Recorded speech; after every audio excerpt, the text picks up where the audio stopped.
What's up? It's your boy Gimzilla coming at you with another gaming strategy video. This week we are doing a Dungeon Master Tactics for the Sunless Citadel. So spoiler warning ahead. If you are looking for just a quick numeric review, I will cover that at the top of the video, and then I'm going to dive in to a more comprehensive look at three topics. First being my player experience in the dungeon. The second is going to be hooks and storylines that can come out of the Sunless Citadel. And then third and finally will be a room highlight where I just cover a couple important rooms that I feel almost any dungeon master should hit. If you are new here, go ahead and make sure you comment, like, and subscribe. I am on the road to 1,000 subscribers, and just a simple click really does help me out. So without further ado, let's dive right in to the Sunless Citadel. I do positively rate Sunless Citadel. I will give it a 9 out of 10. I will be covering the 5e edition of this module, although I did reference the 3.5 edition as well.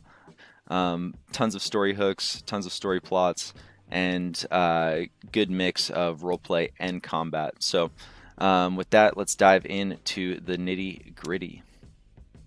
I will say the starting and introductions to Sunless Citadel is actually one of the tougher parts of this game. The beginning for me, I've ran it 2 times at this point, and the beginning has been difficult in essentially both aspects. There's no strong hooks to say, and we think it's from the ravine. Like nobody in town would have the knowledge to point to the ravine necessarily. Um, Other than the fact it has like some goblin activity. So the whole point of this module is to essentially hide the big bad guy, hide the evil druid, hide the source of the fruit until the very end for like a big massive reveal. So it makes it difficult when your main story hook is this magical fruit, but everyone's really vague about it, and it doesn't give the players any concrete uh, evidence or motive to leave the town. The adventure really begins kind of once you enter the dungeon layer. And with that, your first interaction entering the dungeon, I mean, besides a couple skeletons and small interactions, if you even choose to run those. But what I had when I was running this was my first interaction down in the lair was Meepo, the sobbing kobold. Basically, Meepo's a good hook. The parties are always friendly towards him in most aspects, and are willing to help him in his plight. Um, and then the other person I label here is Erky Timbers, who's found in just a couple rooms away, locked in a cage. And then what I want to highlight with these two characters specifically is really the fact that this is an introductory dungeon. And you want to approach it that way, right? This is adventure levels 1 through 3. 9 times out of 10, if you have an experienced party, you're just going to drop them off at level 5. So the groups that you're running a level 1 adventure group with are really trying to understand each other, maybe in the group, or just understand the game in general. So with that in mind, in an introductory game, Meepo and Erky Timbers are a tutorial piece, and I really encourage DMs to go ahead and use them that way. Again, Meepo should be more than happy to join the group on their escapades as they try and explore and locate the dragon that he's missing. And then Erky Timbers, again, a lost dungeoneer. And the other kicker with Erky is he is a gnome cleric. So he gave me the best excuse I've ever had to bring an NPC into the group, which is, hey, I'm a healer. Don't kill me. I'm a healer, because there's so many murder hobo groups that will just simply rampage over my NPCs. That's simply the best line I've ever had to have somebody invitingly bring them on. So Erky can join the group, Meepo can join the group, and what you use them for, again, is this tutorial piece. If Meepo is leading the way, or they're asking him kind of where do you think we should go? Oh, well, we should go here, but you know, I always check doors for traps. Oh, this room looks like old, dusty, and decayed. You should probably like poke the ground to make sure the ground's safe. You know, he can give these tutorial tips to your party from you, the DM, that your party will take to heart. And it lets you really show your Dungeon Master style to your party very early and kind of give them hints at, you know, this is what you should be looking for throughout this campaign is check for traps. You know, do what Meepo's doing, right? He's doing the right things. Follow Meepo's lead. That's going to bring me essentially to my next point. This module is is really great in the roleplay aspect, specifically the Tales of the Yawning Portal, which is kind of what I'm focusing on first here on the channel. Um, a lot of it is just killing, slaying, repeat, killing, slaying, repeat, killing, slaying, repeat. And that can really wear on characters. Not all groups are built like that. Sometimes you want a heavy story-driven plot with, maybe a couple choice combat encounters. There's a philosophy that you can approach this dungeon with, which is very minimal combat. Looking at these two maps here on the screen available, the top level is just absolutely massive. There's tons of doors, corridors, tons of places for your party to get lost and essentially waste time and dawdle. Bottom layer is no different. You get dropped off on the wrong side of the grove, and essentially have to weave your way through a horde of goblins and bugbears. So, that will really bog down play. And bog down is such a weird word because sometimes that's exactly what your group wants. So the dungeon master needs to decide here, essentially, do I want to be running this as a roleplay dungeon or a dungeon crawl? And the roleplay aspects we'll get into here in the story in just a moment, but there is a ton of opportunity for you to essentially just bypass some of these smaller combat encounters. Moving down would be the climax of the dungeon. As written, it's Belak. Like I said before, you have this whole gigantic reveal of the grove down below. You have the intention of the apples. You have the source of the apples, and then you have this evil wizard that essentially the party's going to want to put to rest and attempt to rescue their rescue mission. Leads at that point as well. There's a lot that you can do to change the climax here, and again, we'll get that in the story section. It's just a simple boss battle at the end. There's no real lore breakthrough, but then again, it's the end of the module, so you are essentially, I guess what I would say here in the climax section is you get to pick what your climax is. So make sure you kind of have that endpoint and understand where you want this module to lead to, because it can lead to so many places. And then that's going to bring me to my last point here, which is the failed dragon priest. I personally thought that this was such a good section of the dungeon. It's kind of the puzzle point. There's not that many monsters lurking about, but the failed dragon priest is not going to be found by like any parties. It's locked behind this door. You really have to play up the key from the kobolds, and then again, if your story hook is the magic apples, nobody's going to necessarily want to pursue the dragon priest. They're gonna push past this, go downstairs to the grove, kill Belak, and then essentially be like, okay, we're done here. And in most cases, just completely forget about the dragon priest. But I just want to highlight it for dungeon masters. This is a very cool section, good lore point, very easy to integrate into larger campaigns, and use it to your ability here. Just know that most parties are not going to find this organically, and you're going to have to essentially kind of push it in their face. But be ready, because that's like a whole probably sessions worth of content down here just in this bottom corridor. So that was my personal experience. Again, the dungeon is quite slow and crawly, so my recommendation is to play up those roleplay aspects, possibly eliminate some of these combat encounters, and then really focus on where you want this dungeon to go. It's again an introductory dungeon, so it's not expected to be kind of the climax of your campaign. So think about what aspects you can use here to foreshadow into the future, and I think it was a very good job at casting that kind of foreshadowing that I needed. So with that, let's go ahead and move into some story hooks and lore. This is going to be kind of the bread and butter of the module here. This is essentially how I approach every module that I intend to run. Hooks being kind of the input for the dungeon, what aspects can I use to bring them into the atmosphere, and then the story being the storylines and plots that I can essentially leave this adventure with. So again, it all starts with the hooks, and as stated in the previous section, that's going to be kind of the hardest part, as the gameplay really takes place and begins once they enter the Sunless Citadel down below. I do believe the magic apples and the twig blights in combination is the strongest hook for players. It's and essentially what the module would say as written is these magic apples come to town.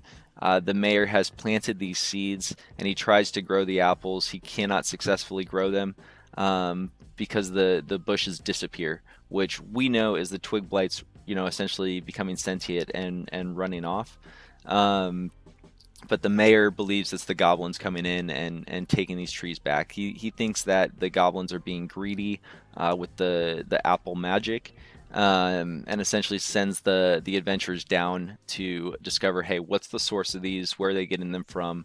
There has to be something amiss with these goblins. Like they can't just be giving us an apple every year. And again, that whole hook hides Belak, which I guess could be included in the missing adventurers hook, for some druid or wizard. I personally would mention Belak early, as something to kind of give them hope and lead on and press towards. And then the other adventure hook there is after they kind of learn of these magic apples and like what's going on, where are they coming from, and players have that question mark. That's when you get the missing adventurers. You say, look, hey, I sent a couple party members down to check out the goblin encampment. They haven't been back for a couple weeks. You need to go check out on them, and that's going to be the cement. Possibly if they have that hook for Belak, hey, where's Belak been hanging out? You need some way to mention the Sunless Citadel, but essentially the module as written just presents these goblin camps. And again, though it's supposed to be this whole discovery and illusion of I'm chasing down goblins. Oh wait, now I'm in this like dragon priest temple. Where did that come from? Right? It's supposed to be this big reveal. With that being said, let's shift over to the story because again, once you enter the dungeon, there are so many different routes to go. It's such a large atmosphere that yeah, it's DM fodder, right? Like you have so much freedom to go any direction you want. You got the Gilthias tree, you have the Bellic, you have the rescue mission, right? That I really don't even want to spend too much time on this section because that's the module as written. Basically, is go down, discover the source of these apples. Some are good, some are bad. Do they keep the tree alive? Do they burn the tree? Spoiler alert: if you've read Curse of Strahd at all, these trees can't be destroyed. They regenerate at like 1 hit point every 5 years or something like that. I don't know. Just that main storyline, again, vampires, druids, rescue, like that's huge. You can literally build entire campaigns off just the Gulthias tree. But I would just take it one step further and just focus on the failed dragon priest, which I think again is like it's so funny that it's that failed's in the name because it seems so appropriate as it's such an underplayed aspect to this dungeon. Again, players are essentially barred out of it until they help the kobold faction, at which point they're done helping the kobolds and they're going back to the Skilthias tree and Bellic and like what's downstairs. We got to figure that out. So the dragon priest often gets overlooked, but the entire citadel itself is a citadel to an ancient deceased dragon cult. So who is this dragon cult? Like, how can they connect to future storylines? What is the dragon that they worshipped? Like, who is this dragon that the kobolds have brought back? Is it like a descendant of this dragon? So, they have downstairs, just to even press it further, they have, again, more statues to these dragons, more atmosphere. It's not just upstairs, it's downstairs, it's all over the dungeon. There's a dragon library at one point where you find like a dragon scaled tome that's worth 150 gold. Why not just drop a lore note on your characters when they find this book? Again, they have so many keys and subtle aspect pieces and set pieces that are based around this dragon, but no written payoff, right? The written payoff is the Gulthias tree. The written payoff is this thing is long disrepaired. But what's really fun to look at is kind of the future of like how did this, or the past of how did this temple even begin here, right? And that could go back to some earth-shattering event connected to these dragons. So again, there's another campaign's worth of story that you just built out of one dungeon, and you can do a ton of foreshadowing. Likewise, you can do the same with the goblins and kobolds. Maybe you want a whole campaign where you're friendly with the goblins, and this goblin kobold aspect that is presented in just the basic module leads to so many story hooks and so many story plots. Like if you befriend a horde of goblins, like you might be able to infiltrate far past just the exterior of Oakhurst. So again, very cool aspects that are presented in literally just the basic module. I'm not overreading it at all. Simply just saying there's two factions, they fight against each other. Why don't you pick one? Why don't you run it with a story? Um, so this whole temple is just a cool spot. And then the last place in the Dragon Priest is if your players are able to kind of go down in that dungeon, they find a Quizit, right? That's this little worm thing down in the bottom right. It's some mythical flying demon imp who has like literally 4 lines of text or something written into the module, like does absolutely nothing except flies away and taunts the players occasionally. But just to give another layer of the story and another direction that this dungeon can hint and allude to, you have demons in here, right? The makers just threw a random demon guardian into the dungeon, so use that as a demon hook into a whole demon subplot. So the reason that this module gets a 9 out of 10 from me is like look at how many different directions you can go with just the module as written. So yeah, I mean vampires, demons, druids, kobolds, like it's the list goes on. So yeah, 9 out of 10, a ton of story hooks there. Really figure out kind of what direction you want the output to be, right? What do you want the output of the module to be? And that'll really help you shape up kind of what rooms you specifically feel are going to be important, and then allows you to highlight, you know, maybe 1 or 2 really good encounters in the dungeon, and throwing away, you know, 90% of these garbage, kind of just kill them quickly without any effort combat situations. So think about the story; it gives you a ton. And with that, let's go ahead and move forward. All right, and then let's dive into some specific rooms at this point that I would like to highlight and help progress your dungeon moving forward. So the first thing I'm going to do is let's just start at the front door. You start with this circular room at this point. Again, corpses on the floor, it's long decayed, old decrepit Citadel is the mood that we're going for. And you're struck with these 3 skeletons that essentially pop out of a secret door. You also have the option of running into these ice methods down in a small closet chamber. And then behind this door is Meepo. And is it roleplay or is it dungeon delve at this, and this like first room or first corridor section can really tell you exactly what it's going to be. You know, if you draw their weapons, right, if you get your player characters in a fighting stance with these skeletons, having them run into these ice methods, right, they're going to open a door with a crying kobold, see him alone, and then stab him, right, and then there goes the whole story.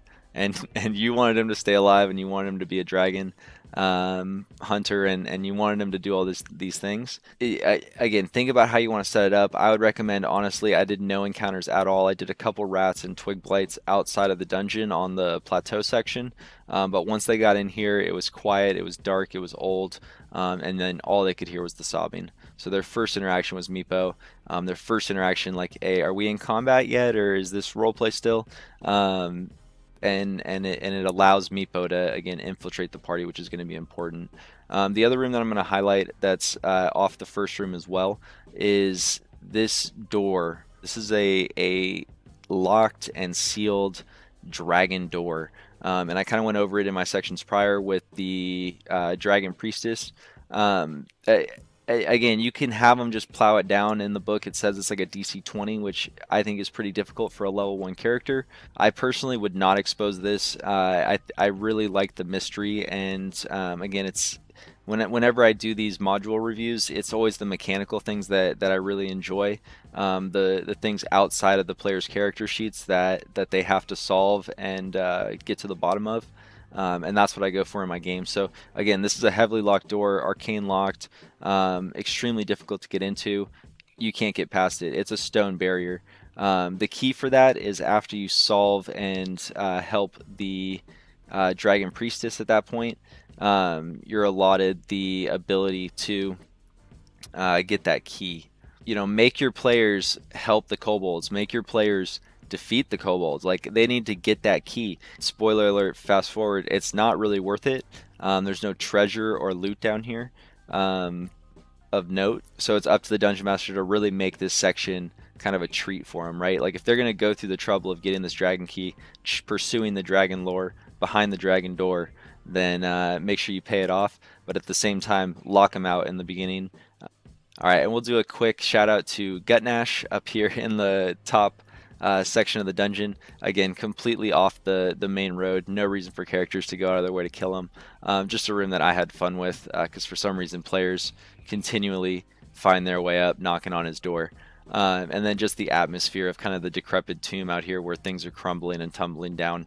I like organic traps, and this top section has a cool, nice organic feel to it. I like the rat environment, and I like the crumbling rocks. It's simple and fits the tone. The main thing to note here is that the goblins are holding the dragon up here, and you got to think about how you're going to first off convince your players to chase down a dragon because that's going to be hard. You have to have Meepo pretty confident, which is something along the lines of like Meepo promising to tame the dragon, so that the players don't have to fight it. But maybe they do have to fight it. You have to decide how you want to approach the dragon, but they shouldn't find it immediately. And I almost always do at least one breath attack. If you have 3 or 4 people barging through the door to get in here and see what's going on, then yeah, they're gonna startle that dragon and they're gonna get hit with at least one breath attack. And then the final encounter room that I am going to emphasize upstairs, this is really the first combat. And again, if I was playing this through a roleplay, kind of high level perspective, this would pretty much be the first combat encounter of my dungeon. A large goblin compound. But yeah, you're going to bring in all your hobgoblins. This is going to be an epic battle, fight to the death. They're going to be seriously struggling and breathing heavy after this fight, as they should be. In my campaign, what I did is I gave them access to the dragon, which made it a little more manageable, but it was still a high threat encounter. And I would encourage everyone to play it as such.